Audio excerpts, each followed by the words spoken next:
Hey everybody, it's Mr. Hasquin, and I'm back with more things you should know by being alive, the presidents, and, I want to talk about Franklin Delano Roosevelt, the only U.S. president elected 4 times. FDR redefined leadership during the Great Depression and World War II. I try to tell myself I'll get through these things in a 3-minute window, but here lately that's been... yeah. So anyway, who was FDR? Full name? Franklin Delano Roosevelt. He was the 32nd President of the United States, and he served from 1933 to 1945. He was a Democrat from the state of New York, and he was a distant cousin of President Theodore Roosevelt. He married Eleanor Roosevelt, his 5th cousin, and Eleanor in her own right was a groundbreaking First Lady and a very energetic and enthusiastic activist. He contracted polio in 1921, which caused him to lose the function of his legs, but he never the public's confidence. There was something about the man, this aura about him. As far as coming into office as president, the Great Depression and the New Deal, he took office in March of 1933 during the worst economic crisis in U.S. history. He was famous for issuing very reassuring words in his fireside chats, radio broadcasts that reached out to American homes. The only thing we have to fear is fear itself. He launched the New Deal. It was a sweeping set of programs to provide relief, recovery, and reform. It created a ton of agencies, almost an alphabet soup of so many different departments within the government. Very different than his predecessors as a small government politician. No, not for him, not for FDR.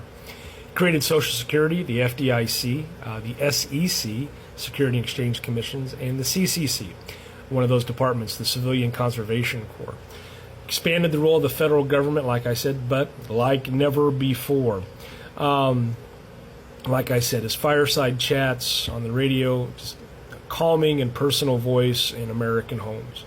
And when people needed reassurance, they would tune into his broadcasts. Now, during World War II, he did what he could to try to keep the United States out of World War II, but gradually his support increases with the Allies. He called the attack on Pearl Harbor, the Pearl Harbor Naval Station, on December 7th of 1941, a date which will live in infamy. He led the nation through the war and helped shape the Allied strategy during the course of the war.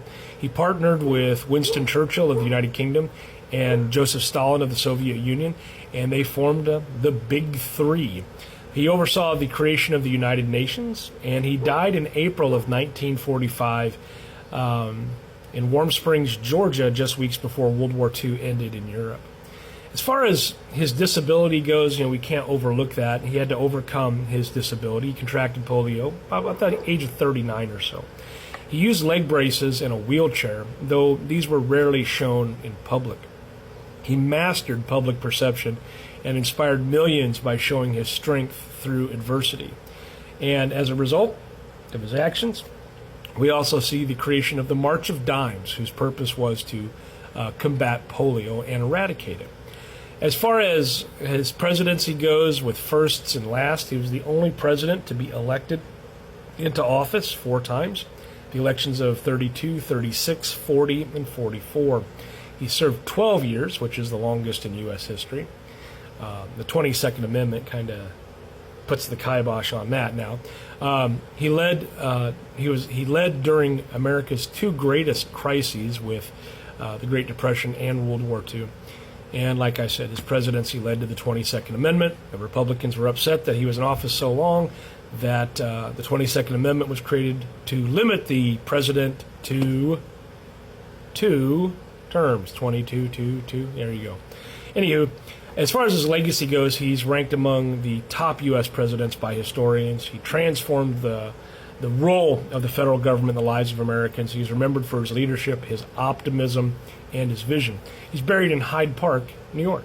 Some fun facts. His cousin Theodore Roosevelt walked Eleanor down the aisle at the wedding. So I guess the invitation usually have 2 last names. I guess it was just the Roosevelt wedding. But anyway, he's on the dime to honor his fight against polio. He loved collecting stamps and also sailing. He delivered 30 different fireside chats in order to reassure the nation, and he oversaw the New Deal and especially art and construction projects that still exist around our country today. So anyhow, hey, yeah, 3 minutes, not bad. That's right at 5. So just like being in the classroom, everybody. Hey, thanks for watching.